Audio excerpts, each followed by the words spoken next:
성령에 대해서 우리는 상당히 열려있고 사역에 대해서 또 경험도 많고 그렇지만 또 다 항상 그런 사람만 있는 건 아니고 또 이 교제도 오순절 당시 이제 오순절주의자들이나 오순절 쪽에 속해있는 성령 이걸 인정하는 사람도 그렇지 않은 사람들도 있기 때문에 포괄적으로 치유에 대해 다루면서 성령에 대한 얘기를 하고 있습니다. 그래서 이거는 앞에 내용은 우리가 이제 예수님의 치유하심을 성령의 치유하심에 대해서는 우리가 훨씬 더 가벼운 마음으로 볼 수 있는 그런 것이기도 합니다.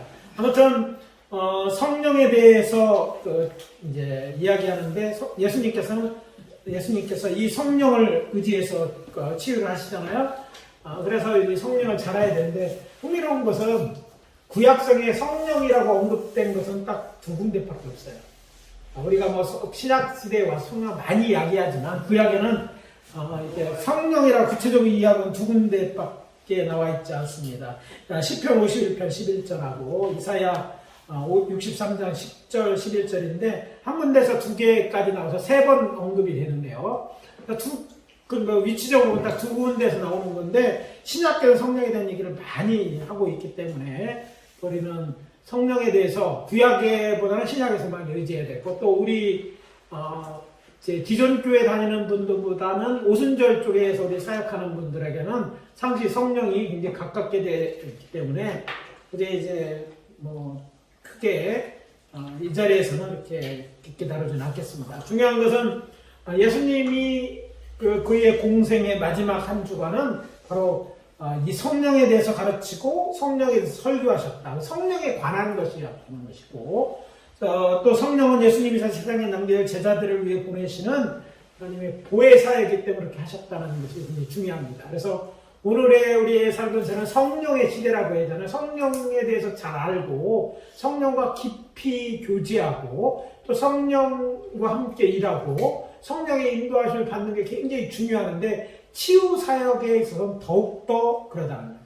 그래서 믿는 자가 하나님께서 새 생명을 얻는 것, 정치적, 육체적으로 더 친밀로 경험하게 된다는 것은 성령을 통해서 나타나는 것이라는 것을 우리가 먼저 알 필요가 있습니다. 성령을 치유에 관련해서 다룰 때 그렇다는 것이죠. 그래서 그런 의미에서 이제 우리가 공부하는 것인데요. 먼저 치유는 성령의 일이라는 걸 알아야 될 줄 압니다. 따라해봅시다. 치유는 성령의 일이다. 성령의 일이다. 우리가 이제 일반적으로 어떻게 생각하면 하나님이 치료하신다라고 했는데 그 하나님의 치료가 오늘 시대 하나님은 특별히 성자 하나님은요 성령을 힘입어서 치료하셨잖아요. 그래서 우리가 치유에 대해 있어서 성령의 일하심에 대해서 잘 알아야 되는 것이죠. 그래서 아덴 너트리는 오할리 교수였던 분은 이렇게 말합니다. 지금의 육체적 치유와 그때 부활의 몸 정도는 물론 본질적으로 한계가 다른 것이다.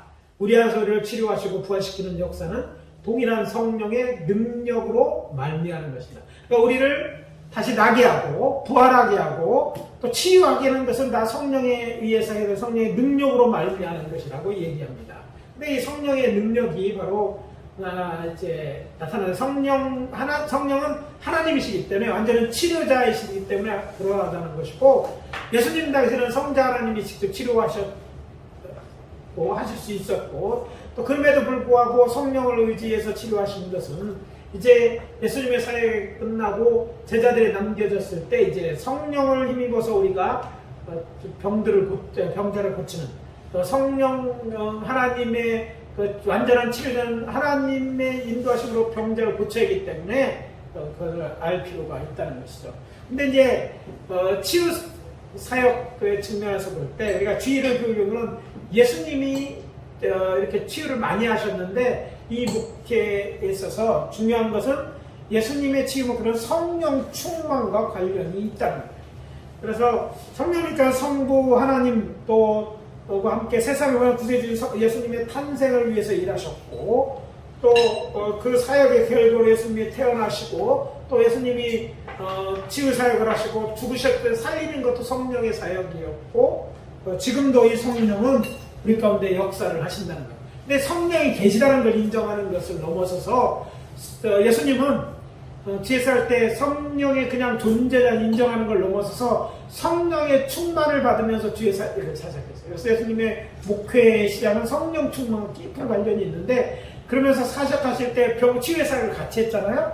그러니까 우리가 치유에 대해서 생각할 때 이 성령에 대해서 잘 알아야 되는데, 첫 번째 우리가 기억해야 될 것은 치유의 예수님은 성령 안에서 또한 성령으로 일하셨다는 거죠. 성령 안에 있으시면서 또 성령으로 일을 하시는 그런 분이셨음을 얘기하고 있죠. 그래서 성령께서는 성부 하나님과 함께 구원할 성정의 탄생을 위해서 일했을 뿐 아니라 또 예수님이 나신 성령의 역사이고, 또 우리가 믿고 영접하고 죽은 자를 살리는 것도 성령의 사역이 되는 게 잘 알아야 되는데, 아무튼 이걸 알기 위해서 먼저 예수님의 사역을 제일 보는데, 예수님이 그의 공생을 시작할 때 먼저 성령 충만을 받았다는 거예요. 여기서 이제 놓치지 말아야 될 것은요, 우리가 하는 중생의 사역과 성령 충만은 다른 사건이라는 것이죠. 생각을 해보세요. 예수님은 성령으로 나셨어요. 예수님은 인간의 옷을 때 그때 성령으로 나셨음에도 불구하고 그의 공생애를 시작할 때는 성령 충만 받은 후에 사역을 시작하셨어요. 그러니까 다른 경험이라는 거죠. 그리고 예수 믿고 이제 기존 신학의 단점은 뭐냐면 성령 받는 거나 침례 받는 거랑 똑같다고 생각을 하죠. 그러니까 중생하는 거나 성령세라고 하는 걸 그렇게 구별하지 않습니다. 하나의 경험으로 보는 거죠. 그러나 우리가 성경을 깊이 이렇게 볼 때 이건 다른 사건이라는 거예요. 특히 예수님을 통해서 분명히 알 수 있죠. 성경은 분명히 예수님이 성령에 의해서 잉태됐다고 설명하고 있고, 또 사역을 시작하는데 성령 충만 받은 다음에 비로소 그때서 하나님의 나라를 전파하고 병자들을 고치고 이런 사역을 하셨다는 것을 우리가 이제 잘 확인하고 또 확인할 때, 그래서 예수님이 그의 공생일 때 성령 충만을 받아 요단강에 돌아오셨다는 누가복음 4장 1절의 기적을 주의 깊게 봐야 됩니다.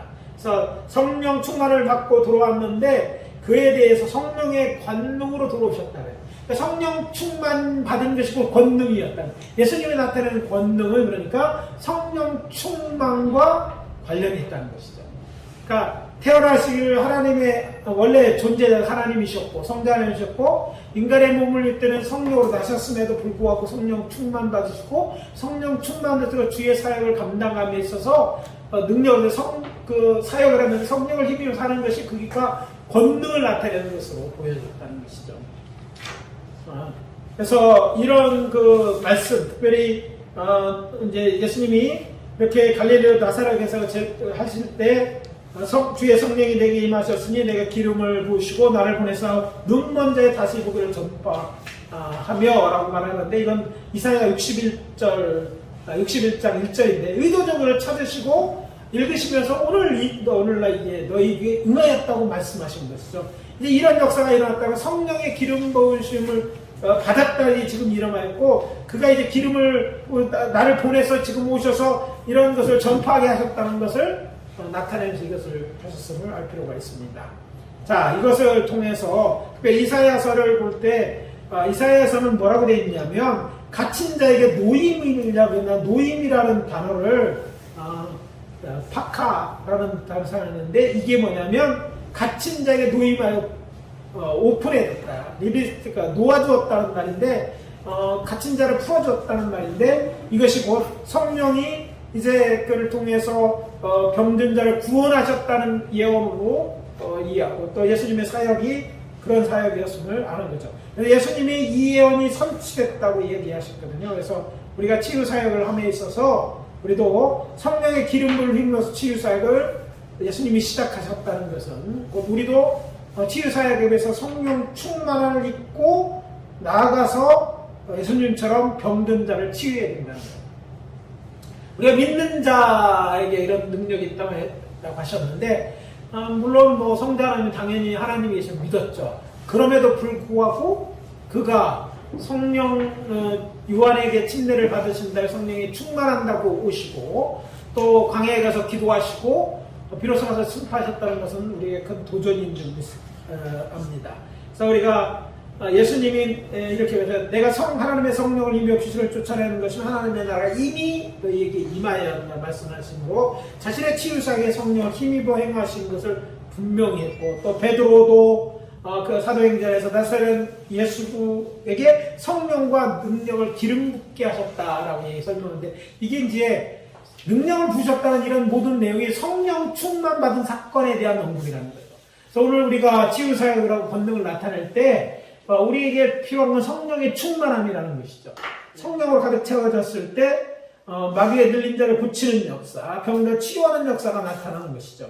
그래서 예수님의 치유의 기적을 행하시면 진실로 하나님이 함께 하시니요 성령의 기름이 나타났다는 분명한 이제 결과라고 볼 때, 우리가 성령 충만 받는 일이 치유사역에서 굉장히 이제 중요한 일이고, 또 우리가 그래서 치유사역을 할 때 중요한 것은 성령 충만을 입는 일에 우리가 좀 더 기울여야 돼. 성령의 충만을 받아 그렇게 채움을 입었다, 가득 채웠다는 말은 뭐냐면 없는데 채워졌다는 말이기도 하고, 또 재충만이 필요하다는 얘기도 되는 거죠. 우리가 치유사역을 할 때 성령 충만한 가운데 사역해야 되는 거예요. 그러니까 치유사역자를 하려면, 치유사역을 함에 있어서 오늘 교회에 필요한 것은요, 목회자가 성령 충만 받아야 돼. 성령에 대한 이야기도 하고, 성령 그 대신에 끝났다고 생각하는 사람들에게는 상대적으로 무슨 일이 일어납니까? 치유의 기적이 나타나지 잘 않는다는 거예요. 물론 그 가운데도 하나님의 은혜가 임하기도 하지만, 치유의 사역이 나타났어도 성령이 했다고 생각하지 않는 거죠. 약을 좋은 거냐 썼네, 좋은 병원에 간 이 정도밖에 돼서 하나님의 영광과 하나님의 나라를 확장하는 것과 상관이 없는 것이죠. 그래서 우리는 성서적인 의미에서 이런 성령 충만 받는 것이 치유 목회는 중요하고, 그러기 위해서 우리 치유사역자로서 이 성령의 충만한 상태가 있을 수 있도록 성령 충만을 위하여 기도해야 되고, 또 성령 충만을 방해하지 않도록 우리가 힘써야 될 것입니다. 그래서 우리가 성령 충만에 대해서 오늘날 그러면 이제 교회 회복을 이야기할 때 우리는 그런 의미에서도 볼 때 우리는 성령 충만을 위해 기도할 수밖에 없고, 그걸 위해서 우리 영적으로 이런 하나님 안에 성령이 가까이 할 수 있는 이런 것들이 필요함을 알게 됩니다.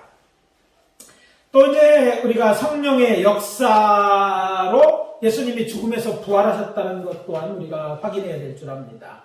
예수님이 십자가에 달려 돌아가셨을 때 그 성령이 하나님의 뜻대로 예수님을 죽음에서 살리신 거예요. 그러니까 나게 하셨을 뿐만 아니라, 인간의 몸으로 나게 하셨을 뿐 아니라 예수님이 죽음에 있을 때도 살리시는 것은 성령님이셨다는 것이죠. 사도 바울은 로마서 8장 11절에 예수를 죽은 자 가운데 살리신 이의 영이 너희 안에 거하시면 그리스도 예수를 죽은 데 살리신 이가 너희 안에 거하는 그 영으로 말하면 너희 죽을 몸도 살리시리라. 우리 죽을 수밖에 없는 우리를 살리는 역사도 성령의 역사라는 것이죠. 능력의 성령이 예수 안에 믿는 자들로 하여금 성자 하나님의 말씀을 생각나게 하고, 또 그들을 치유하며 부활케 한다는 걸 믿어요. 그러니까 우리가 한 성령으로 하나님 말씀이 기억나게 되는 것이고, 또 성령으로 치유하심이 나타나고, 또 성령으로 부활할 것이라는 걸 믿어야 돼요. 그러니까 오늘날 말씀에 이 성령에 대한 것을 왜 예수님이 마지막에 강조하셨는지, 마지막에 그 귀중한 일주일을 성령에 대한 얘기로 계속 모든 것을 하고 있었느냐를 우리가 확실히 알 필요가 있습니다. 안타깝게도 기존교회는 이 성령에 대해서 이제 말하지 않죠. 그러나 우리 오순절 교회 속해 있는 것은요, 그런 데 따라가지 않고 초대교회나 예수님의 사역이나 이걸 통해서 더욱더 이 말세는요, 성령에 대한 얘기를 많이 할 필요가 있어요. 혹시 이런 거 아시죠? 방언에 대해서 강조하는 교회가 그렇지 않은 교회보다 방언으로 기도하는 사람이 더 많다는 거예요. 성령 충만을 계속 이야기하는 교회가 성령에 대한 이야기하는 것보다 치유의 기적이 더 많이 나타나. 그리고 이게 이제 어떤 똑같은 데이터가 아니라 성령의 일하심에서 그분에 대해서 오픈하고, 그 성령을 사모하고, 그 성령을 의지해서 뭔가 일할 때 하나님의 역사가 더 크게 나타나는 거예요. 우리의 의지는, 우리가 이제 성령의 사역과 귀신의 사역과 차이 중에 성령은 우리의 제한을 그러니까 같이 사역하는 거예요. 우리가 막 사모하고 할 때서 예수님의 옆에 막 찾아오고는 사람의 기적이 이러는 것처럼 성령을 우리가 사모하고 성령의 치유하심을 간구하고 성령을 하는 사람들이 더 많은 기적이 일어나는 거예요. 그래서 기적이 많이 나면 그 사람은 성령 충만하고 또 성령의 사람으로 치유의 은사가 있다고 나타날 만큼 그렇게 얘기하는 거예요. 그럼 우리가 치유 사역을 함에 있어서 그러니까 우리가 구해야 될 것은 이 성령이 충만하고 성령에 대한 예민하고 성령이 우리를 통해서 일하실 수 있도록 우리가 성령이 우리에게 인도하심을 따라서 우리는 계속해서 치유 사역을 해야 됩니다. 그러니까 쉽게 얘기해서 하나님의 영은 인간의 영에 대해서 제한을 받습니다. 그러니까 말하자면 우리가 성령이 우리를 거절하면 도우지 않습니다. 그러니까 우리가 하나님의 역사를 거절하고 안 하면 성령은 일하실 수가 없는 것이죠. 예수님은 적극 반대로 적극적 성령을 의지해서 본인이 하나님이신데 그걸 제한하고 성령을 위해서 사역을 하셨어요. 그렇다면 우리는 양자된 우리로서 제 사역을 해서 성령을 자꾸 의지해서 일을 하려고 해야 돼요. 내 의지가 아니라 내 지식이 아니라 세상에 대한 것을 얘기하지 않고 성령에 대한 얘기를 해요. 안타까운데 교회가 이렇게 됐느냐 봤을 때 자꾸 이제 지적인 얘기를 하고 내 얘기, 내가 하는 얘기를 얘기해서 교인들을 감동시키려 하고 재미나 그건 뭐 모일 수는 있겠죠. 뭐 모여주는 큰 교회도 있지만 과연 그게 주님의 교회냐 생각. 그런 것에서 치유가 일어나면 막 웃고 웃으면 좋아지고 뭐 이런 건 있겠지만 성령의 사역은 그만큼 제한되는 거예요. 오히려 우리가 반대로 성령의 힘을 해서 성령이 시키는 일을 복음을 전하는 일을 하고 성령으로 기도하고 뭐 할 때 더 많이 나타나요. 그래서 이게 성령의 사역 역사심을 통해서 우리의 치유 사역이 달라지는 거죠. 그래서 우리가 성령의 역사심을 잘 알아야 되는데 먼저 성령이 이제 우리의 죽은 날 살리는 것도 하실 뿐 아니라 부활시키실 뿐 아니라 오늘날 치유하면서도 성령은 중요하다는 것을 알 필요가 있습니다. 예수님의 제자들을 보더라도 예수님의 제자들 안에 성령이 또 일하시고 또 그 안에 함께 있어요. 그래서 성령을 우리 안에 계시는 치료자로 믿고 그분을 자꾸 우리의 사역 현장에서 그분을 의지하고 자꾸 언급하고 그분을 믿고 그들 믿고 기도하고 하는 사역을 할 때 치유의 사역은 더 활성하게 일어나게 할 수 있습니다. 치유의 기적은 더 많이 기적이 나타날 것이고 하나님의 나라는 더 크게 확장되어질 것입니다. 그래서 우리가 성령이 과거에 우리 예수님의 제자들의 역사, 오늘 우리 제자들 우리를 통해서 역사하시는데 그 성령이 바로 치료의 하나님이기 때문에 보혜서 우리를 예수님이 도와주시러 오셨던 것처럼 우리가 지금 우리 가운데 계신 성령을 의지한다면 그분은 우리를 통해서 단지 우리가 죽었을 때 부활하시고 생명을 주는 일만 하시는 것이 아니라 지금도 우리를 통해서 하나님의 뜻을 실현하고 또 하나님의 약속을 실현하고 또 하나님이 고치시려고 하는 자를 고치는 역사로 우리에게 나타나는 거예요. 그래서 예수님은 이 땅에서 공생애를 통해서 하나님께 병든 자를 주로 원하시며 오늘도 계속해서 치유하신다는 걸 나타내 보여주셨거든요. 그 다음에 예수님은 그것들을 그의 제자들에게 맡기셨어요. 즉 교회에 위임하셨어요. 그러면 결국 오늘날에는 예수님이 과거에 하셨지만 오늘 우리는 그걸 위임받은 제자의 제자들의 제자로서 우리가 이 위임받은 사역을 해야 되는 거예요. 치유 사역은 우리가 해도 되고 안 해야 되는 사역이 아니라 오늘날 우리도 해야 될 사역이고 위임받은 사역이에요. 우리가 예수의 제자가 된다는 것은 단지 하나님의 말씀에 대한 그 부분이 아니라 예수님 사역 전체를 받는 사람들이 되는 거예요. 초대교회 승자처럼. 그래서 교회의 문제는 항상 초대교회에서 들어가고 예수님 말씀으로 들어가서 다시 살펴봐야 되는데 그런데 우리가 이제 강조를 두지 않는다면 결국 지금 예수님의 초대했던 그런 부흥의 역사 이런 것들을 기대할 수 없다는 것이죠. 그래서 물론 그렇지 않은 신학도 있지만 우리는 이 위임된 이 사역을 우리에게 하는 말씀이라도 믿고 우리들은 주의 말씀에 의지해서 예수의 이름으로 병든 자의 손을 넣는 일을 계속해야 됩니다. 그래서 기적이 오늘도 예수님은 그때처럼 성령님은 그때처럼 예수님께서 성령을 통해 의지한 것처럼 우리도 성령을 그 일을 할 때 성령님은 그때도 일하셨을 때 지금도 우리를 통해서 우리 안에서 치유하심으로 일하고 계신다 믿고 하는 것들이 필요한 것이죠. 그래서 오직 성령의 내 임하면 너희가 권능을 받는다. 성령의 임함과 권능이 관련이 있다 해서 여기서 성령의 임함이라는 것은 성령이 내주던 것보다는 예수님이 성령의 권능이 임해서 성령 충만 받는 사건을 의미하고, 그것을 오늘 우리로 표현한다면 성령으로 세례받을 때 성령의 잠김을, 세례라는 게 뭐예요? 성령으로, 세례라는 말 자체가 약식에 대한 침례의 약재잖아요.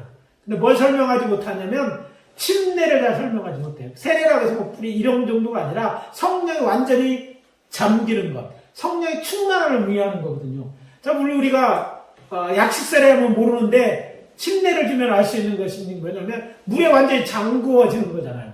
그러니까 성경에 말하는 세례를 이게 번역자의 오류죠.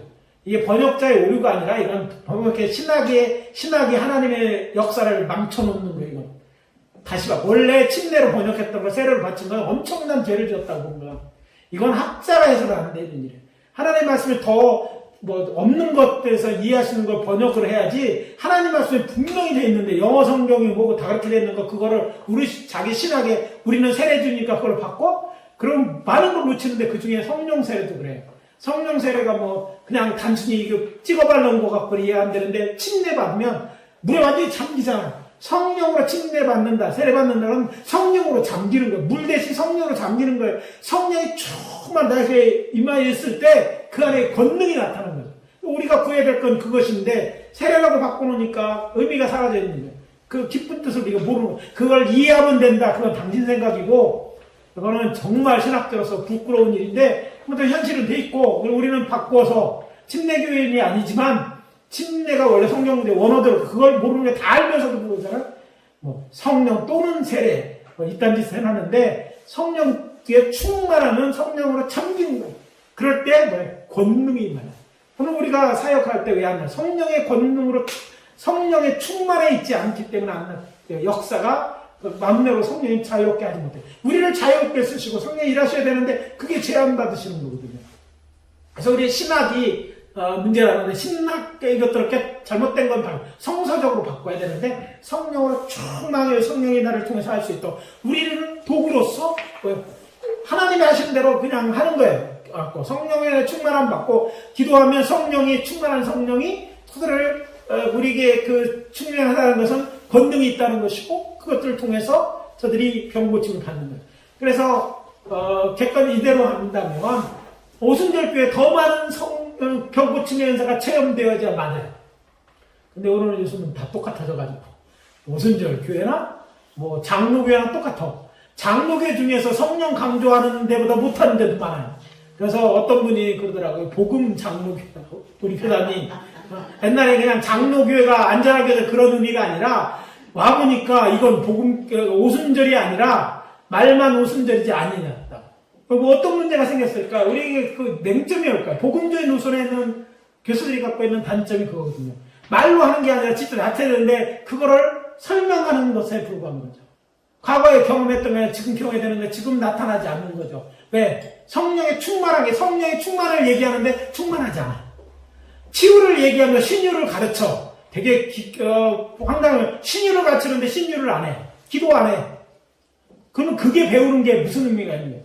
실천에 대한 부분을 이제 PhD 하는 사람이 가르치면 되겠지만, 해본 적도 없고 나서본 적도 없는 그냥 치유가 있었다라고 가르치는 것으로 가니까 나와도 치유 사역을 해본 적이 없는 거죠. 심지어는 오순절 교회 신학교에도 그런 약점이 있으면 안 돼야 되는데, 그게 이제 안타까워요. 오순절에 있는 교회가 지금도 이제 100년이 지나면서 왜 능력에 대해서 옛날 같지 안 나타날까? 그들은 신학적인 건 없을 때인데 성령의 충만함을 말씀을 붙잡았더니 실제 성령이 충만했어. 그리고 그냥 그대로 믿고 가서 기도하고 경전했더니 기적이 나타났어. 그래서 오순절 사역에는 성령의 역사가 강하게 나타났는데, 지금은 성령이 강하게 역사했다고 말만 하고 하는 것이 안 되는 거죠. 그래서 성령은 지금 우리 가운데 일하고 우리를 일하시니까 우리가 성령의 충만해서 그렇게 돼야 되는 거예요. 그래서 우리가 능력을 받아야 되는데, 이 권능을 부끄러운 것도 아니고 무슨 특별한 사람만이 아니라 모든 믿는 자들에게 이런 것을 받기로 오고, 그리고 나가서 기름부음을 받은 우리들이 성령 충만한 데라서 주의사를 감당해야 된다는 것이죠. 그래서 우리의 갈 때 주님이 원한 건요, 주님의 제자들이, 즉 교회가 초대교회처럼 이 치유하는 공동체가 되기를 지금도 원하시는 거예요. 딴 데는 모르지만 다시 돌아와서 오순절절 우리가 시작해야 될 일입니다. 우리가 본을 보여야 돼요. 저기는 초대교회 같은 역사가 지금도 나타나네. 사랑의 교제만이 아니라 성령의 역사가 나타나네. 병자들이 낫고 적어도 이렇게 사모하고 하는데 더 많이 나타난다고 봤을 때 우리는 경험돼야 되고, 그래서 사람들이 기도의 문제를 여기서 기도원도 문 닫는 데가 많잖아. 오순절 교회로 가고 기도받으러 데려와야 되고, 이게 자연스러운 일이 돼야 돼요. 이게 돼야 될 줄을 믿고, 또 우리 교단의 교회들이 그렇게 돼야 될, 앞으로 그렇게 사역을 해야 되고, 그렇기 위해서는 우리가 다 성령 충만해야 돼요. 그래서 함께 하세요. 성령과 깊은 교제 없이 충만함이 있을 수 없거든요. 그래서 여기에 시간을 써야 돼요. 여기 신학도 중요한데 신학은 신학의 부분이고 이런 부분을 강조하고, 또 성령 충만을 위해서 기도하는 일도 힘써야 되고, 또 사역도 해야 될 줄 압니다. 그래서 우리가 알아야 되는 것은 치유 자체는 성령이다. 우리를 통해 우리 함께 일하지만 치료하는 건 성령 하나님이 치료하신다. 믿고 사역을 하는 거죠. 그래서 이제 오순절 성령 강림의 사건이 굉장히 중요하죠. 예수님에게 성령 강림의 사건 침례받을 때 있었다면, 제자들이 성령 충만을 받았을 때는 오순절날 마가의 다락방은 아니고, 마가의 다락방은 것은 우리가 생각하고 마가의 다락방은 이어져 있으니까, 그 성경 내용을 보면 성전에서 저들이 성령 충만을 입고 거기서 이제 방언도 말하고 병들 고치고 이런 역사가 있었던 거죠. 우리도 이제 기도하는 가운데 성령 충만을 입고 방언도 하고 또 병자들 고치는 그런 사역을 해야 됩니다. 여전히 누가 치료하셔요? 우리는 힐러가 아니에요. 하나님이 힐러십니다. 하나님이 우리를 통하여 이렇게 우리는 열어놓고 하나님 하시도록, 하나님의 병들 내 불쌍히 가서 안고 말씀하시는 성령으로 기도하는 가운데 하면 하나님께서, 성령 하나님께서 일하실 줄 믿습니다. 자, 이런 것들이 해야 되고, 그것들에 대해서 제자들은 하나님의 권세를 성령을 통해서, 그리고 나가서 병자를 치유하실 거예요. 누구처럼? 예수님처럼 하는 거예요. 그러니까 예수님을 닮아가야 되는 거예요. 그러니까 우리는 항상 예수님 인격적인 부분만 생각하는 게 아니라 사역자로서 예수님처럼, 그리고 예수님의 제자들이 예수님을 닮았던 것처럼 해도 예수님의 제자다우면 예수님처럼 사역하는 거예요. 나가서 우리가 갖고 있는 이미 성령 충만가 되는 걸 가지고 변들에 손을 얹고 기적하면서 귀신도 쫓아내고 이런 얘기를 해요. 그래서 우리에게 오는 사람들을 다른 데 보내지 마시고, 그 귀신 들려서 우리 밥이다 하고 우리가 귀신을 내가 쫓아야 되는 거예요. 딴 데 데려가지 말고, 뭐 이 사람 문제가 또 왔다 그러면 그 사람들을 위해서 기도함으로 그들의 일들을 치유받도록 해야 되는 것임을 우리가 이제 알아야 될 줄 압니다. 또 하나는 이제 여기서 우리가 공부하는 교회사회라고 하는 치유에 대한 나타나는 성령에 의한 치유의 역사입니다. 예수님이 십자가에 돌아가신 후에 예수님의 제자들이 이제 오순절 성령 충만하고, 예수님처럼 전에는 예수님의 위임된 가지고 나서 이제는 성령에서 예수님처럼 병자들을 고치셨는데, 그때 많은 치유 역사가 나타났는데, 지금까지 성령이 교회를 통해 치유하는 역사는 계속되고 있다는 거예요.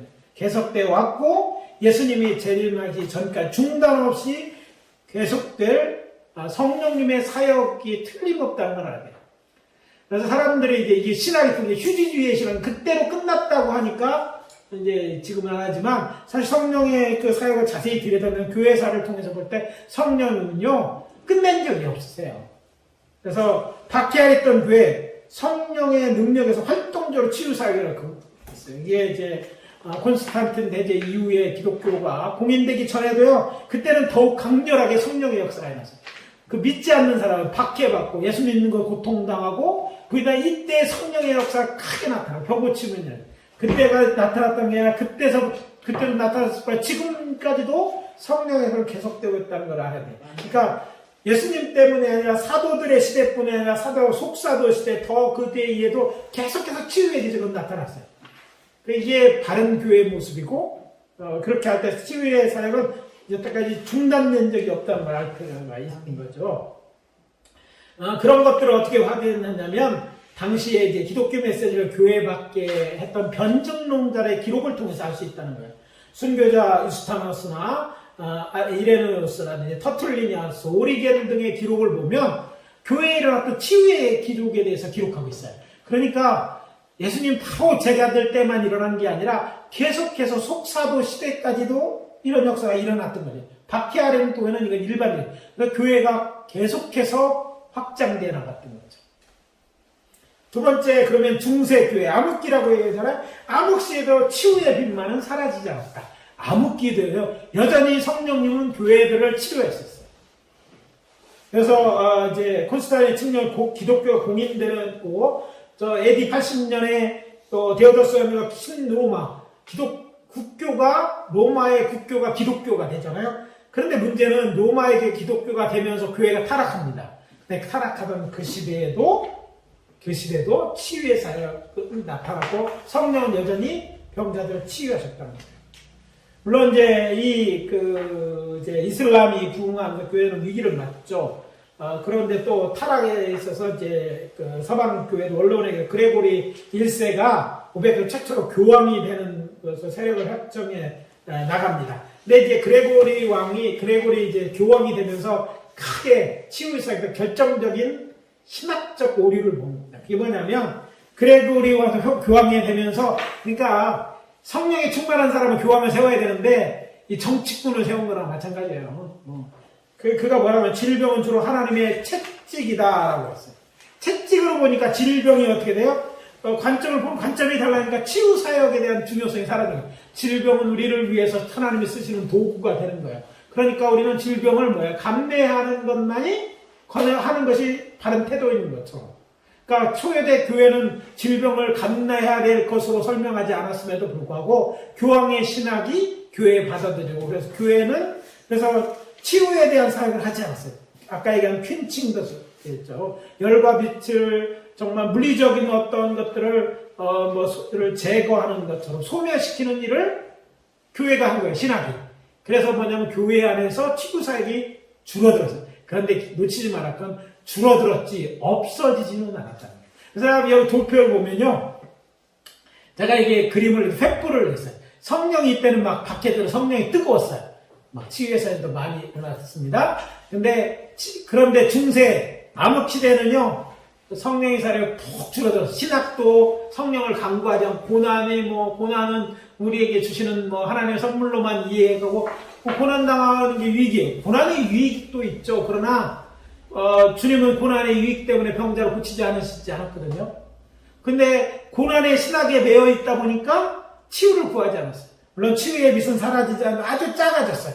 아주 협소했어요. 그래서 횃불이 화물 타러 아주 작아졌어요. 그런데 놀라운 건 근대와 현대로 가면서 다시 한번 이 치유의 사역의 중요성이 인식됐는데 그때 이 중요성에서 생겨진 운동이 오순절이에요. 그때 크게 이제 시작돼요. 그래서 오순절 운동에는 치유의 사역이 같이 끼어서 나타난 거예요. 성령 충만을 구하는데 그때 치유의 사역이 크게 일어났고 교회가 보면 오늘날 개신교에 가장 많은 불유 사역을 갖고 있는 게 바로 오순절주의자예요.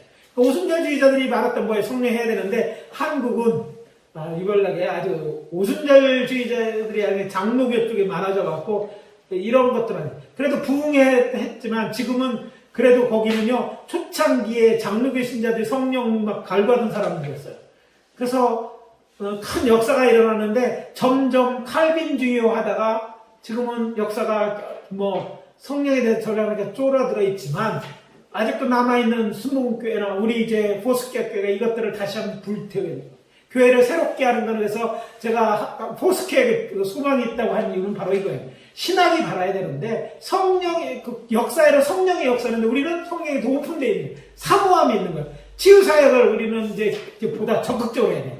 우리는 그거를 아직도 안 해서 우리는 오순절 정통이라고만 하고 있었는데 정통이라고 하는데 사역도 안 하는 정통이 성령의 역사를 해서 기도도 안 하고 학적으로 했다는 거기는 나쁘다는 게 아니라 부족하다는 거죠. 뭔가 안 꼽는 찐빵이 되어 있다는 거예요. 다시 한번 우리가 성령의 불을 해야 돼요. 그리고 우리 초창기 우리의 역사했던 우리 교단의 분들은 그렇게 뜨거웠거든요. 그것이 불이 꺼지기 전에 지금 다시 불이 되어야 되고 한국교회는 그런 성령의 불의 역사가 필요하다는 거예요. 현대 상황이 안 좋은 건 옛날에도 안 좋았다니까요. 지금 그런데 부흥한 건 그 바로 성령을 유지하고 바른 말씀을 가르치고 더 나아가서 전도할 때 나타나는데, 우리는 전도도 안 하고 성령에 대해서 말은 하는데 성령 충만을 위해서 저가지도 않고 또 성령 치유도 안 하고 이렇게 하니까 뭐 이거 비스무리해졌어. 그래, 이게 우리에게 희망이 있다는, 우리가 바른 신학과 말씀과 성령을 하면 결국 다시 일으키는 역사가 나타날 거라는 거예요. 자, 아무튼 이럴 때 그러면 이런 중세에 치유의 빛이 그래도 있었던 거 어떻게 아느냐? 아우구스트의 교재를 보면 그래요. 우리 교재 제가 쓴 교재 108페이지에서 어거스틴은 초기에는요, 그리스도는 치유의 은사를 계속해서 기대하고 있지 않다. 처음에는요, 치유의 은사를 기대하지 않았어요. 근데 그의 마지막 부분에, 그의 저술 마지막에서 히포레글스에 일어난 치유의 기적을 기술하면서 이렇게 말했습니다. 일단 나는 얼마나 많은 기적들이 우리 시대에도 일어나고 있는지 깨달았다. 기적들은 옛날과 거의 유사한 기적들이다. 그러니까 어거스틴도 처음에는 부정적이었어요. 근데 나중에 사역하다 보니까 치유 역사를 그때도 빠르게 발견했던 거예요. 그걸 통해서 볼 때 이 중세에 어두웠던 때도요, 사모하는 자들이 있었고 치유의 역사는 계속 나타나요. 성령은 계속해서 일하셨던 거예요. 교회가 있는 일어나는 거죠. 또 대표적인 사람, 우리가 잘 아는 마르틴 루터, 종교개혁자는, 근데 우리 교재 113페이지, 114페이지에 기록되어 있지만 치유에는 치유에 대해 부정적이에요. 처음에는요, 마르틴 루터도요, 치유에 대해서는 부정적이었어요. 근데 말년에 보면 친구 멜랑우톤을 알잖아요. 멜랑우톤이 자신의 기도를 통해 죽음의 숲에 벗어나는 걸 체험합니다. 그때부터 생각이 바뀌는 거야. 와, 기적이 아직도 일어나네? 아까 얘기한 잭 디어가 복음주의 노선에서 치유의 역사는 끝났다고 주장했던 신학을 갖고 있어요. 그런데 그가 가족이 치유된 걸 경험해서 아직도 치유가 일어나네? 이걸 생각을 바꿨던 것처럼 일어나고 있는데 그걸 생각하지 못하고 못 본 거죠. 마틴 루터도 그랬어요. 그래서 그가 이제 죽기 전에 1545년에 정신병에 있는 그들을 이제 낳는 그런 거를 통해서 이렇게 썼습니다. 이것은 우리가 행하는 일이고 우리는 이러한 일을 하는데 익숙해져 있습니다. 이때는요, 마르틴 루터도 치유 사역에 대한 거, 정신병 기도에 이런 것에 익숙해 있다고 말할 정도로 바뀌었다는 거죠. 그러니까 이렇게 암흑의 시대라고 할지라도 치유의 역사는 계속해서 나타났다는 거. 그런데 이제 나타나는 거 끝나지 않고 이제 근대와 이제 현대 교회가 보면 치유의 사역의 중요성이 이제 더욱더 강조되고 인지해야 됩니다. 그래서 일어나는 것이 19세기 유로부터 일어났던 유로 치유 사역 운동이에요. 그래서 이런 역사들이 필요하는데 이 미국 20세기의 치유 사역의 운동의 핵심에 오순절 운동이 일어납니다. 오순절과 은사주의 운동이 이 치유의 사역을 했는데, 오순절 운동은 여러분이 잘 아시는 오순절주의자들이 있는 교회에서 하는 성령 운동이고, 은사주의인들은 기존 교회에 있으면서도 성령 운동하는 사람이에요. 그래서 적어도 오순절 운동하는 데는 성령 충만을 강조하고 치유 사역을 계속해왔다면, 은사주의인들은 교단은 그렇지 않아. 그러나 거기에 있는 목회자라든지 어떤 사람은 치유 사역을 하니까 거기에서도 치유 사역이 많이 일어났다는 거예요. 미국 내 성결운동, 홀리니스 무브먼트의 치유사역에 찰스 컬리스라든지 몽고메리라든지 에비 심슨, 성결교회 신학의 기본이 에비 심슨이 나왔죠. AJ 고돈, 우리가 잘 아는 R.A. 토레이, 또 알렉산더 도이 같은 지도자를 해서 이런 치유사역이 20세기 초 일어나면서 크게 일어나게 됐어요. 그런데 또 이들이 일어나는 치유사역에서 불을 붙인 것처럼 확 타오르게 한 사람들이 있었는데 그 사람이 치유 부흥사들이에요. 치유사역을 강조한다. 성령운동을 강조했을 뿐 아니라 치유사역을 적극적으로 했던 사람들 중에서 그 사람들이 오랄 로버트가 있습니다. 오랄 로버트는 저희가 이제 미국서에 있을 때 같이 오랄 로버트 사역도 참여하고 같이 기도하고 또 그를 위해서 기도한 사람. 근데 많은 사람들이 잘 모르는 것은 오랄 로버트 목사님은 왼손보다 오른손이 더 깁니다. 그의 치유사역의 특징은 안수하는 거였어요. 그리고 직접적으로 모두 다른 안수에 속혀먹고 있었습니다. 근데 그가 이제 했는데, 그리고 오순절 성결교회 목사들로 태어나면서 폐기하고 치료되는 경험을 하면서 치유사역을 시작합니다.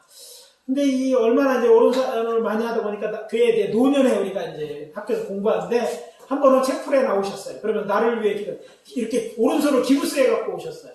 그러면 나를 위해서 기도해. 오른손으로 기도를 막 힘줘서 계속 막 많이 하니까 이게 이제 고장이 난 거야. 그럼 나를 위해서 기도해달라. 근데 이분이 참 그 의미가 있는데 몇 가지 제가 이제 인상 깊은 장면이 있는데 그분이 하는 게 아직도 있잖아요. I am not here. 나는 치유자가 아니야. 많은 사람들이 치유사한테 치료자고 한다는데 아니라는 거야. 반대로 얘기하면 나는 기도에서 제일 많은 사람들이 병을 낫지 못했던 사람이다. 내가 세계에서 당시 세계에서 제일 많이 기도해서 병이 안 났던 사람이야. 웃기는 얘기 같죠? 근데 생각해보세요. 이분은 집회를 대는데 한 사람은 다 해요. 그러니까 우리보다 치유사역이 너무 많아. 근데 낫은 사람도 있지만 안 낫은 사람이 더 많다는 거예요. 그러면서 자기가 이게 아프니까 나를 위해서 기도해달라는 거예요. 왜 나는 치료자가 하나님이 치료자야. 성령이 지금 치료하시는 거야. 나는 아니야. 나는 사역자야. 나를 통해서 일하지만 나도 고칠 필요하니까 여러분들이 나를 위해서 기도해. 손을 뻗고 다 기도하고 왜 사이언스 원더 시자가 같이 그걸 위해서 기도하고 이런 역사가 있었어요. 누가 보면 오랄 로버트라는 것은 어느 정도 유명했냐면 최초로 TV로 통해서 치유사역을 중계한 여기 TV사역 중계한 내용 제가 이제 그 오할리오 5층에 성령문만 관여한 데는 그 따로 도서관이 따로 있습니다. 제가 그곳에 사설을 4년 했어요. 제가 이제 박사과정에도 그 4년 또 그때도 거기서도 사설을 했는데 거기는 치유에 대한 자료들이 거기 어지간한 거 다 있어요. 비디오도 다 볼 수 있게 됐어요. 그래서 거기에 이제 그 잘 듣는데 그 집회했던 건 빠른 사람들 다 일일이 안수하는 거예요. 그러니까 이게 이제 폭발이 고장났어요. 그래서 그 마약에 대한 얘기를 할 때 제일 감동이 처음 갔는데 체육관 학교 체육관이 우리 충무체육관 같은 체육관인데 거기서 얘기하는데 막 울며 자기 아들이 마약 때문에 죽은 얘기를 하면서 학생들한테 막 눈물 흘리면서 제발 마약 하지 말라고 하는데 제가 거기서 자기의 부끄러운 일이잖아요. 자기의 부끄러운 일을 이야기하면서 그 젊은이들에게 마약에 떠나고 막 하는데 많은 사람들이 이제 나는 마약에 떠나고 은혜 정말 은혜가 되더라. 그처럼 이분이 그 치유사역을 했는데 이런 역사들이 그가 할 때 많이 일어났어요. 근데 재미난 건 그가 처음 치유사역을 할 때 인이대에서 시작을 하는데 소명을 깨달고 금식하고 치유사역을 하면서 강단 집회를 여는데 딱 한 명 치료된 거죠. 근데 그것으로부터 시작해서 그 사역에 많은 치유의 역사가 일어났던 거예요. 지금도 수많은 사람들에서 심지어는 TV에 저가 나와서 강의할 때 같이 못 가니까 TV에 손을 얹고 기도하는 분도 나왔습니다. 오할리는 기도의 탑이 있는데 지금도 이제 주님 오실 때가 그 기도탑이 꺼지지 않는데 수많은 기도가 납니다. 오할리가 굉장히 큰 학교예요. 학교에 여러분의 학교가 큰 학교가 어떤 건물로는 그 학교가 제일 크다고 봐야 돼요. 왜냐하면 그 학교의 제일 높은 층이 61층입니다. 30층, 40층 이게 의대대공 건물이었어요. 그거 말고 학교 그러니까 체육관이 우리 충무체육관 같은 체육관이 네이비라는 사람이 기증해줬는 방송국이 있습니다. 거기는 워낙 CD협회는 워낙 크니까 주차 연수, 운전 연수 거기 가세요. 근데 그게 다 헌금했어요. 병자를 고칠 때 미국 사람들은 헌금 많이 하나요? 뭐 큰 부자가 하는 거 빼놓고는 다 수표로 근데 컨테이너로 올 만큼 수많은 역사를 기면 간증도 있고 지금도 계속해서 기도 역사예요. 근데 이걸 장장한 게 뭐냐면 이렇게 하나님께서 지금도 이런 사람들을 들어서 스치는 거예요. 그러니까 그런 하나님께 오고 내가 치료자가 하나님이 지금도 고쳐계신다고 얘기하는 거예요. 거기만 그러냐? 또 유명한 사람 찰스 파람입니다. 우리가 베델 성경학교 얘기된 거, 사도적 신앙 얘기된 거기서 치유를 되냐. 원래 그는 오순절 많은 사람 협박적이었을 뿐 아니라 치유에 대한 교리도 받고 베델 치유의 신유의 집을 만들었던 사람이에요. 오늘날 나중에 이제 그가 이제 오순절 신앙에 중요한 역할을 하는데 그도 신유에 대한 얘기. 또 하나는 사람은요, 유명한 사람들, 우리가 아는 에미 샘플 먹고서, 우리보다 더 많이 알죠. 우리가 한국에서는 에미 샘플을 잘 몰라요. 그냥 교단 시행. 그러나, 놀라운 치유 역사가 일어난 사람이에요. 1916년 동해안을 따라서 사역을 했는데, 지금 우리 포스키 학교의 가장 큰 교회들이 미국의 서부에 있어서 시애틀에서부터 샌프란시스코까지는 큰 교회는 다 포스키 학교예요. 동부는 별로 없어. 근데 서부 쪽에는 이렇게 강한 교회, 그때 얼마나 강하게 나타났는지 아시는 것처럼 하나님의 성에 참 사역을 했는데 나와서 시작할 때는요 그 사이즈가 거의 비슷해요. 여기는 하나님의 성을 바꿔서 하는데 비척하면 크게 전교회 교회가 같이 시작할 만큼 그렇게 강력한 역사가 일어났다. 근데 우리는 저도 거기 오랄로부터 했고 또 우리는 오순절절에 얘기하지만 우리가 좀 우리가 더 많은 치유 사역을 해야 됩니다. 치유는 지금도 일어나고 있고 하나님은 당신의 그 종들이 주의 말씀을 위해서 해야 될 거예요. 특별히 사정거리는 예수는 의사이며 치료자라고 말하잖아요. 그래서 그걸 강조해서 많은 걸 알고 많은 걸 알아서 설명했던 사람이 이거 이제 연구해 보면 알아야 될 게 이제 이런 거예요. 사역자라고 하면 치유 사역들이 뭐 마니아사로 그런 게 아니에요. 이건 학자들의 일이고 뭘 정리하는 거는 그분들은 그냥 믿은 거야. 순수하게 그대로 믿고 그대로 그냥 사역하는 거예요. 나가서 전하니까 전하고 기도로 기도해. 그런데 나타났던 거거든요. 지금도 우리는 어쩌면 자꾸 따지고 신학화하려는 뭐 신학이 나쁘다는 게 아니라 이미 우리의 논을 시작했다면 우리는 지금 뭘 해야 될 거냐면 순종해야 됩니다. 성령이 원하시는데 하나님의 말씀을 전하는 사역을 해야 됩니다. 텐트는 아니어도 그때는 뭐 우리 텐트 쳐야 되는 게 아니라 우리가 가는 곳에마다가 복음을 전해야 돼요. 우리 복음 전하는 일을 해야 되고 그리고 병자가 있으면 고쳐야 돼요. 내가 치료자가 아니면 나는 기도하는 우리의 일은요 기도해 주는 거예요.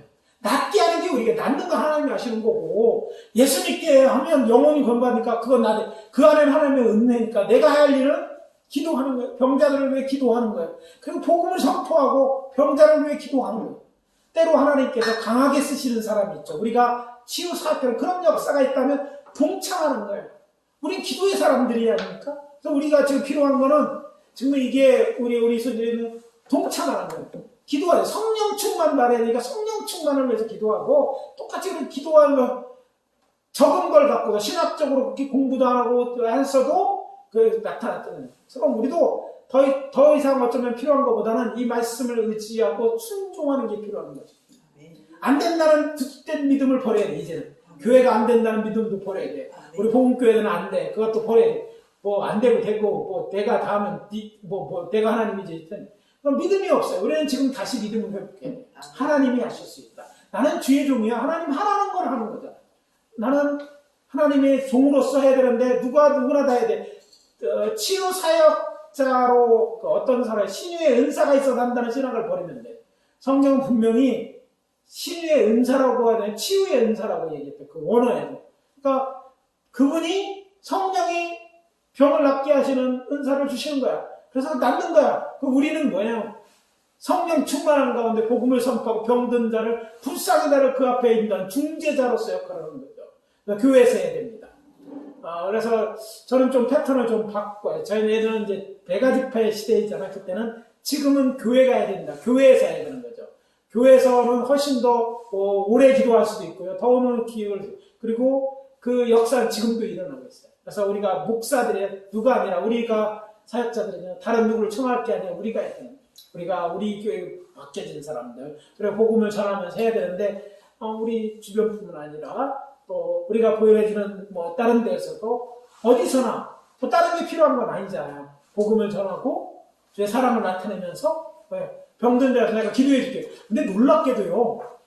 지금도 안 믿는 사람들로 기도해 주고 축복해 주는 거 싫어하지 않더라고요. 저희 아들 정석영 목사가 이제 일본에 이제 뭐 거지전도 여행 있잖아요. 그걸 갔어요. 재미난 얘기, 일본 사람들도 이제 먹을 것이 없잖아요. 거지들은. 그래서 거지들처럼 해야 되니까 식당 같은 데 가서 내가 당신을 축복할 때는 식사를 주실 수 있냐 막 이렇게 그러면 들어와서 기도해달라는 사람한테 안 믿어도 축복해주면 축복을 사모하는 게 있어요. 그리고 또 어제 모르는 사람인데 선행도 배먹으면 주죠. 그러니까 하는 거예요. 또 어떤 사람들은 이래도 안 되고 저래도 안 되는데 그래? 예수 믿는 사람이? 그냥 아니 니까말 범죄이잖아. 돈 달라는 것도 아니잖아요. 그러니까 가사는 싫어하는 사람이 없어요. 제가 농담 삼아 이런 얘기를 합니다. 우리가 사역하는 게 이거 하면 하나님이 다른 것도 채워주시대요. 우리가 기도하고 병원에 가서 치유받았어요. 그럼 병원에 감사한 것만 해요. 교회에 하는 거잖아요. 그러니까 우리가 너무 우리가 해야 될 건 안 하고 다 맡겨놓고 우리는 우리 일이 아닌 것처럼 하는 생각을 버려야 돼요. 우리의 일이라는 거죠. 그래서 우리는 사역자, 우리의 전통도 있어야 됩니다. 그래서 이제 에미센필 같은 건 페이스 힐링 미니스터, 페이스 무브먼트는 믿는 거예요. 하나님은 고쳐. 오라라고 목사님이 계속 강조하는 하나님은 치료하십니다. 하나님은 치료하겠다. 당신을 치료하겠습니다. 이거예요. 메시지의 내용을 보면 굉장히 심플해요. 하나님은 치료하시다. 우리 믿잖아요? 지금도 살아 치료하신다. 믿잖아요? 당신을 치료하죠. 하나님은 당신 치료하는 마음을 갖는 것만. 표준적 의지가 그러니까. 특별한 의지는 있을 수 있어요. 그러다 특별한 건 특별한 거고. 그러면 나는 어떻게 내 의지하고 하나님의 특별한 걸 선포하고 기도하는 겁니다. 기도해요. 그러면 더 많은 역사를 경험하게 될 것입니다. 그래서 그러면 경험하게 되면 어떻게 소문이 나는 거잖아요. 소문이 나는 건 교회 좋은 일이잖아요. 욕하면 데리고 온단 말이에요. 제가 사역하는 경우에 이제 치유사역 가보면 제가 물에서 건진 사람에서 물에서 수영해서 건진 사람 두 사람이에요. 근데 치유사역을 하다 보면 어느 사람이 자살을 했다더니 그러면 데려온다고 우리 교회 안 다니더라도 이제 이렇게 얘기 듣고서 뭐 그렇잖아요. 병원에서요 이 자살 뭐 이런 사람들은 대책이 없어요 사실은. 그리고 병원에서 모든 걸 다 한다. 병원에서 죽는다니까요. 병원의 의사들은 여기까지가 우리의 그 다음 하나님 앞에 맡기는 거예요. 의사들이 정직하게 그러는 거예요. 근데 우리는 병원에 다 믿는 거지. 그건 네 믿음이고 실제로는 안 그렇단 말이에요. 그 사람들이 안 되잖아요. 이 사람은 안 돼. 그때 이제 데려와가지고 상담하는 거예요. 그래서 회복하고 하면 지금도 살아고 한 명 살리는 거잖아요. 그 사람이 자살했던 사람이 예수 다시 하고 그럼 사는 거예요. 사람을 살리는 거잖아. 우리 하는 일이 영혼을 살리는 거잖아. 그 일을 하는 거예요. 그게 얼마나 보람 있는 일이고 또 그러면 하나님은 영광을 받으시고 교회도 그렇잖아요. 뭐 그게 올해 저건 아니지만 교회에 대한 그 믿음도 있고 하나님이 역사하시는 현장이 되는 거예요. 살아있는 교회, 역사하는 교회가 되는 거예요. 그 교회를 그런 교회로 만들어 가는 데는 목회자가 중요합니다. 죽은 교회인 것처럼 잠잠한 교회, 정체됐다는 이유가 다른 데가 아니라 우리가 해야 될 거다라는 것, 그걸 회복시킬 때만이 교회가 살아나고 지금은 우리뿐만 아니라 한국 교회가 다 정체되어 있다 하는 일부 교회 빼놓고 그렇다고 우리가 살리는 것도 다른 방법이 아니라 가장 성서적이고 정말 확실한 방법으로 이것들을 교회를 하고 사람들을 살리고 저들을 고치는 역사를 해야 될 거죠. 그리고 또 우리는 오래 할 수 있잖아요. 기도원에는 그때 그거 해야 되지만 우리는 계속해서 기도할 수 있잖아요. 이게요 계속하게 하는 게 굉장히 중요하더라고요. 끈질기게 기도하는 거. 자꾸 하는 거. 하나님은 자꾸 기도할 수 있잖아요. 그렇잖아요. 불쌍히 여기는 말고 자꾸 기도하면요. 적어도 목사가 지난번 말씀한 것처럼 끈질기게 그 사람 하는 것만으로 그들은 위로받아요. 아멘. 그리고 목사가 나를 사랑한다고 여러분 그가 사랑하는데 어떻게 하는데 아멘 사랑합니다 사랑합니다 이거 요새는 별로 안 속아요. 다 말로 하는 거예요. 근데 정말 그렇게 하면 내가 얘기하자도 우리 목사님은 나를 사랑 남에게 하는 거 보고 나도 사랑한다고 믿거든요. 그럼 교회에 우리가 본질적인 것을 회복한다면 교회 하나님의 성령의 역사가 되고 성령이 그 교회에서 많은 영혼을 구원하시고 영광을 받으니까 그 교회가 또 힘을 얻을 게 아닙니까? 우리가 없는 게 아니에요. 우리가 회복해야 될 것, 우리가 하는데 안 했다면 지금 우리는 뭐부터 시작해요? 다시 처음부터 항상 시작하는 거예요. 성서적인 것. 처음부터 성령 충만으로 시작하는 거예요. 이제 오픈할 하나님 순종하겠습니다. 저 사람이 기도해라는 거 기도해 주겠습니다. 가서 돌보고 사랑을 베풀고 말씀으로 먹이고 이렇게 하는 거예요. 뭐 우리가 뭐 뛰어난 언어에 재주가 있어서 뭐 저거 하는 것 그런 것도 필요하겠죠. 그럼 없는 우리도 할 수 있는 것은 우리가 믿고 확신한 이 말씀 가운데 말씀으로 위로를 주고 힘을 주고 형제를 기도하는 거예요. 하나님이 하시는 일이니까. 그리고 기도를 하는 데까지가 우리 일입니다. 낳고 안 낳고는 하나님의 일이고 기도하는 건 우리의 일이고 우리의 일을 잘할 때 우리의 일에 하면서 놔두는 하나님이 하신 거니까 우리에게 책임을 묻지 않지만 우리가 해야 되는 일을 안 해서 그가 영혼을 구원을 받지 못했던지 복음을 안 해서 우리가 병들을 하나님은 원하시고 구원받을 믿음이 있음에도 안 해서 못 받는다면 그 책임은 우리에게 있을까요? 누구한테 자꾸 보내려고 합니까? 우리가 붙들고 기도해야죠. 뭐 잘 못하면 제가 이제 붙들고 우는 수밖에 없는 거죠. 그리고 아침에도 기도하고 점심에도 기도하고 뭐 기도하는 거잖아. 사실 우리 뭐 크게 신방 같은 거 별로 없지. 우리 교회들 다 별로 안 크니까. 그러니까 한 명 신방 계속 가고 기도 계속하고 목사님 어디서 예 기도하고 있습니다. 어떤 분이 그러더라고. 아내들은 새벽 2시쯤에 성도님한테 전화하래. 목사님 생각나서 내가 집사님 생각나서 기도했대. 근데 이거 방법론적으로 엄청난 효과가 돼. 근데 그건 사기고. 그러나 진정으로 그런 마음을 가지고 정말 보니까 목사님이 밤에 교회에 불 켜놓고 계속 거기서 기도하고 있어. 뭐 내 교회도 뭐 항상 하는 건 아니지만 조금 들어갈 때지만 그래. 우리 목사님 기도하는 목사님이야. 기도하는 목사님이 되겠어요. 주식시장에 앉아있는 그 목사님이 되겠어요. 뭐, 딴거 그런 목사, 맨 시장에서 봤다. 뭐, 2번 이상, 3번 보면요, 목사는 그런 사람이 되는 거예요. 그래서 우리가, 우리를 바꾸는 거예요. 교회를 바꾸는 거죠. 우리가 해야 될 일을 하면 바뀝니다. 그리고 우리 일을 하고, 그 다음에 뭐, 하나님께서 작게, 은혜를 좀 적게 쓰시는 거고, 우리는 그 일만 열심히 하면 되지 뭐. 그러니까 우리가 잘 하는 것은 해야 될 일을 하는 것이고, 그 일을 열심히 해봅시다. 누가 안 하고 하는 것, 우리부터 합시다. 그래서 이제 해야 되는데, 마지막으로 이제 이해될 하나가 있어요. 치유의 은사들에 대한 이야기인데요. 우리가 70인을 파송할 병고처럼 의사를 주어졌느냐, 아니면 이건 하나님에게 주신 것은 그때 당시에는 성령의 그 세충만 받지 않을 때니까 위임된 권세가 필요했어요. 그러니까 예수님의 어떤 사역을 이해할 때 제자들도요, 제자들이 예수님을 따를 때 구별을 볼 필요가 있어요. 제자들이 성령 받아서 자기가 충만할 때는 예수님 부활하신 뒤잖아요.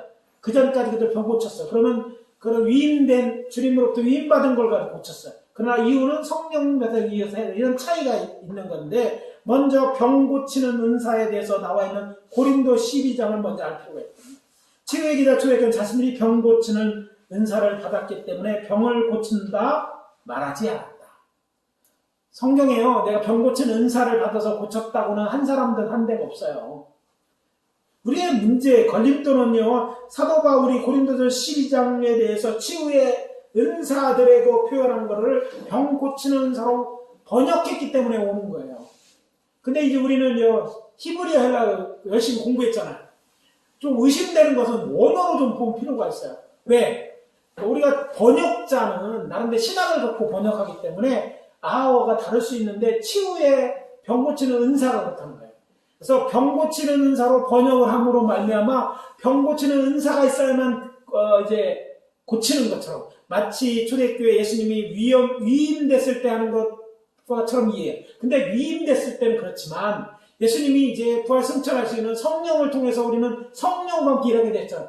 그때 것에 신학을 맞추면 되는 게 아니라 우리는 그 뒤에 신학에 맞춰서, 또 그 고린도전서에 이런 치유의 은사니까 병 고치는 은사로 어떤 소유하는 것이 아니라, 내가 기도할 때 그 사람이 병 고침을, 성령이 치유하심을 자신을 나타내서 저가 치유의 은사를 받는다고 이해해야 된다는 거죠. 이 신학이 안 바뀌면요, 나는 은사가 없어서 안 돼. 은사 있는 사람한테 사람을 보낸다고 생각해요. 재미난 거는요, 사람들이 제가 치유해서 그러면 나한테 치유의 은사가 있다고 얘기해요. 병 고치는 은사가 있다고 저한테 얘기해요. 그래서 막 웃어, 나는. 왜? 그래서 성경 병 고치는 은사처럼 보이겠죠. 내가 기도해서 낫은 사람이 있다면. 그러나 성경에는 병 고치는 은사가 써있지 않단 말이죠. 병자가 맞는 거예요. 내가 소유하는 거라고 표현하지도 않았고, 제자들도 그렇게 말한 적이 없어요. 제일 많이 예수님의 제자 중에 제일 많이 바울과 베드로가 고치잖아요.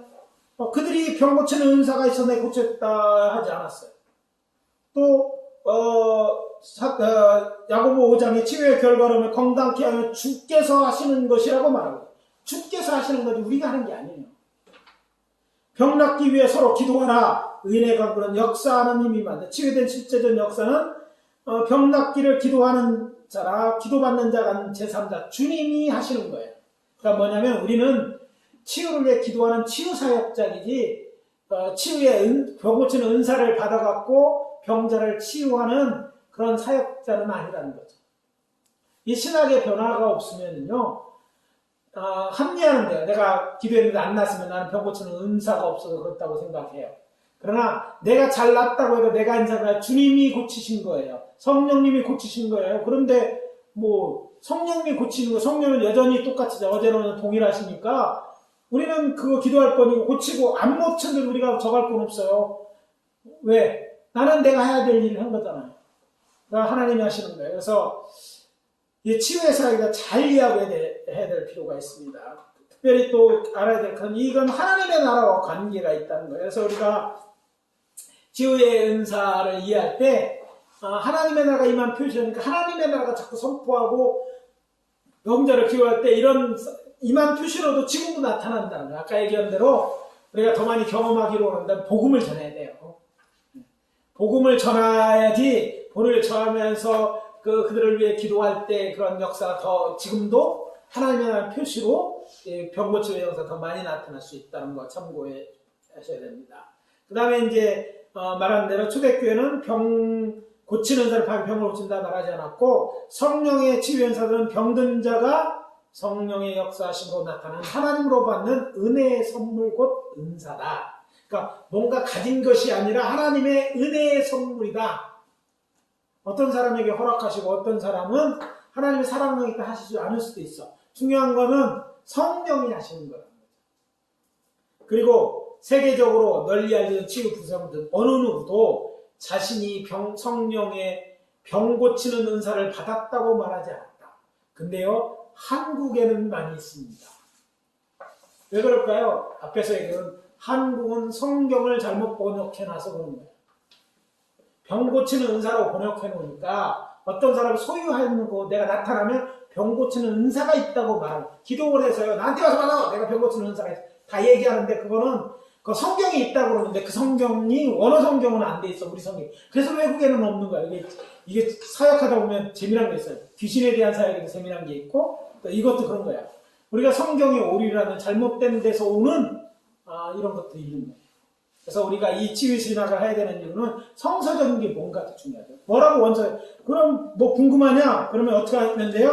얘기할 것 없이 여러분들이 고린도 전서에 대한 것을 원어로 Gifts of Healings로 돼 있어요. 헬라어로.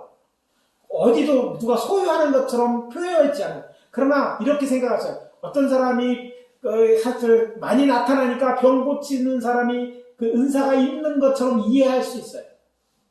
아마 그래서 치유의 은사를 각자 받는 것이 아니라 병 고치는 은사가 있다고 번역. 그러면 그거는 원어를 제대로 번역하는 게 아니라 신학적으로 번역한 거예요.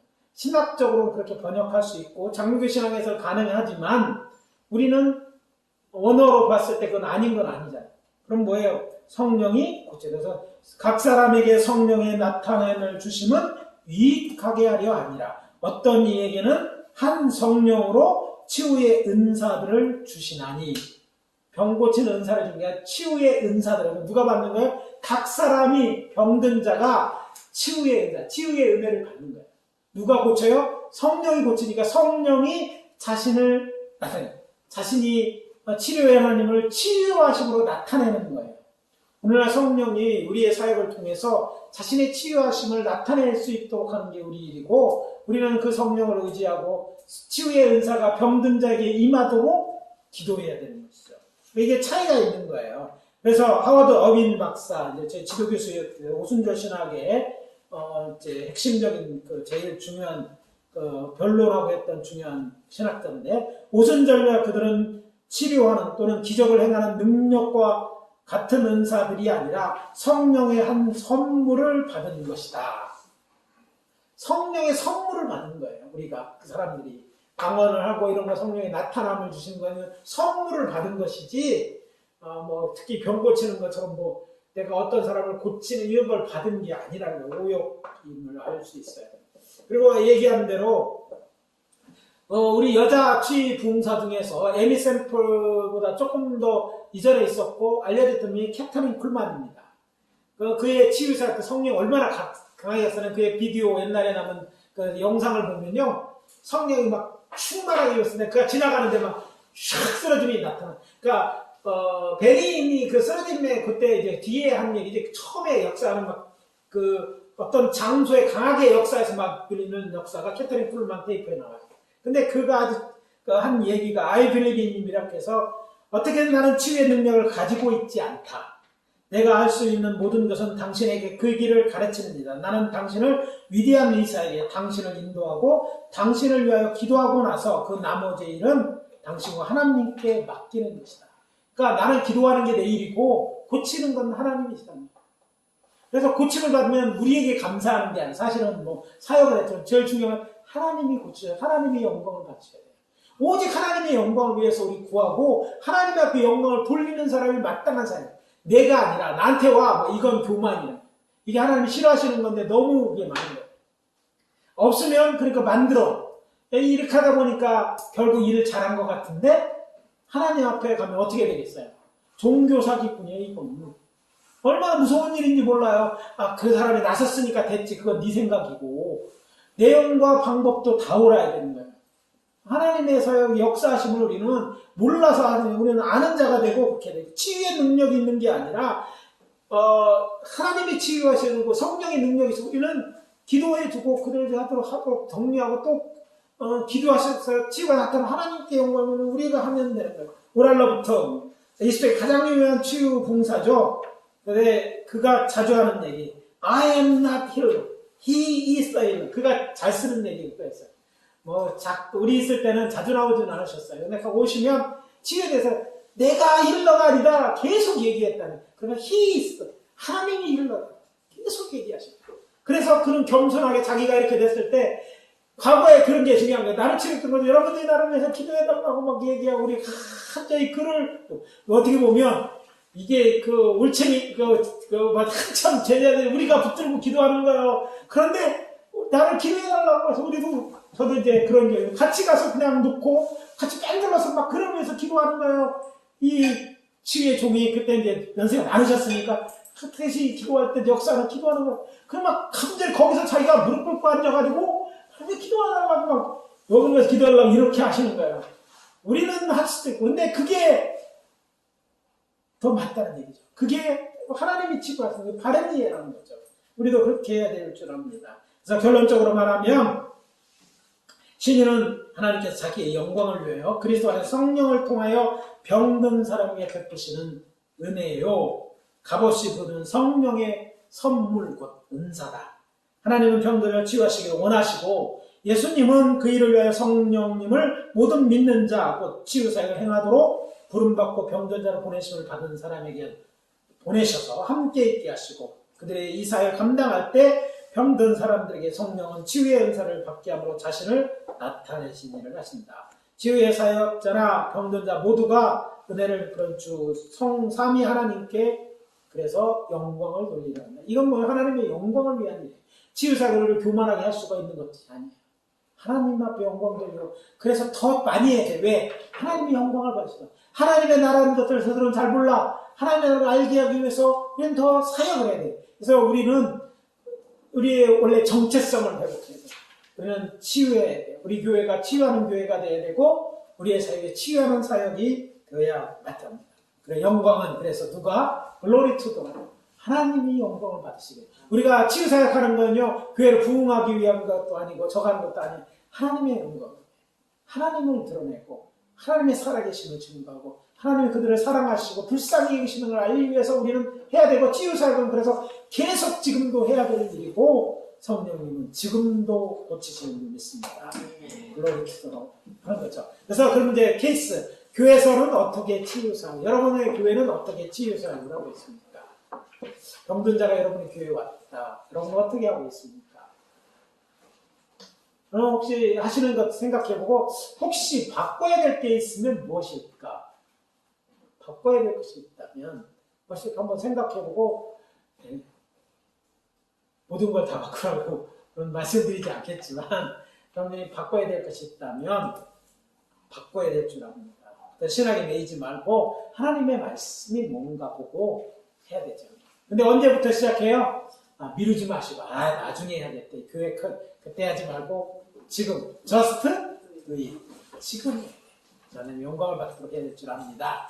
자 숙제 내고 끝납니다. 숙제는 그래서 하나님께서는요 뭘 기뻐하냐면 우리의 교회가 힐링 커뮤니티는 치유하는 공동체가 되도록 여기서 꼭 치유되는 물론 그거는 말로 우리의 삶으로 그 마음을 치유하는 것도 되지만 기도함으로 치유하는 거예요. 교회에 와서 병 고침 받으러 교회에 올 수 있도록 귀신 들린 사람도 오케이, 암 걸린 사람도 오케이, 감기 달린 사람도 오케이.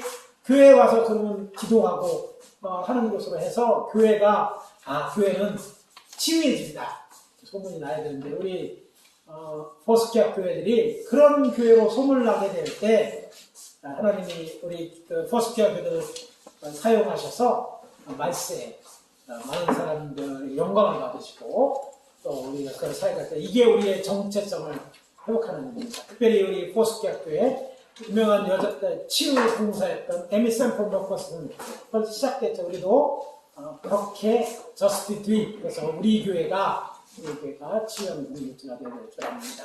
기도합니다. 하나님의 은혜를 감사합니다.